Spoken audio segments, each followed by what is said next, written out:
So good morning everybody. आपसे flux के बारे में डिस्कस करूँगा थोड़ा। तो सबसे पहले है यहाँ पे कि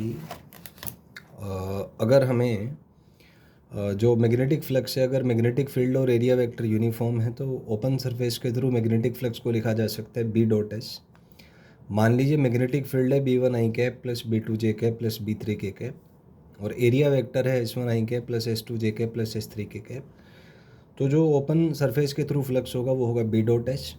डॉट प्रोडक्ट हमें आता है करना, तो आई को आई के साथ, जे वाला टर्म जे के साथ, के वाला टर्म के साथ, तो फ्लक्स आ जाएगा आपका B1 S1 plus B2 S2 plus B3 S3। तो अगर मैग्नेटिक फील्ड और एरिया वेक्टर आई जे के टर्म्स में दिए हुए हैं, यूनिट वेक्टर्स के टर्म में दिए हुए हैं, तो इस तरीके से आप उस ओपन सरफेस के थ्रू फ्लक्स को कैलकुलेट कर सकते हैं। Next is inductance. तो इंडक्टेंस में दो पॉइंट्स हैं, सेल्फ इंडक्टेंस, म्यूचुअल इंडक्टेंस।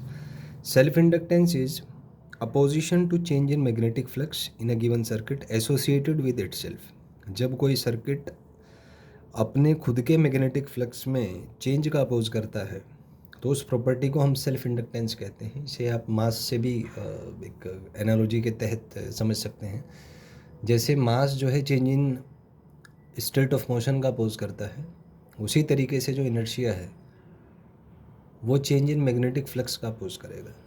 तो जैसे मान लीजिए कोई क्लोज लूप है, इसके में कुछ मैग्नेटिक फ्लक्स है, तो मैग्नेटिक फ्लक्स किसी भी सर्किट में आप देख लीजिए वो करंट के प्रोपोर्शनल होता है। तो फ्लक्स को आप लिख सकते हैं एज L/I, जहाँ पे L को हम कहते हैं self inductance and phi is the total magnetic flux associated with the circuit due to current in itself. तो किसी फाई और आई के लिए L कांस्टेंट होता है and it depends on material size and shape and medium also. तो ये इसके कुछ पैरामीटर्स हो गए। वहीं पे अगर हम म्यूचुअल इंडक्टेंस की बात करें तो mutual inductance is opposition to change in magnetic flux associated with another circuit current. जैसे मान लीजिए दो सर्किट हैं, this is circuit 1, this is circuit 2। इसमें करंट I1 है, इसमें करंट I2 है। तो फाई टू 1 को मैं कहूँगा total magnetic flux in coil 2, this is my coil 2। तो इस कोयल में, कोयल 1 में करंट होने की वजह से जो मैग्नेटिक फ्लक्स इसमें आता है उसको मैंने नाम दिया फाई टू 1 का। तो इसको लिख सकते हैं M21 इंटू I1। तो जैसे सेल्फ इंडक्टेंस में हमने सेम करंट लिया था, सेल्फ करंट लिया था, म्यूचुअल इंडक्टेंस में फ्लक्स अगर कोयल 2 में है तो करंट कोयल 1 में होगा।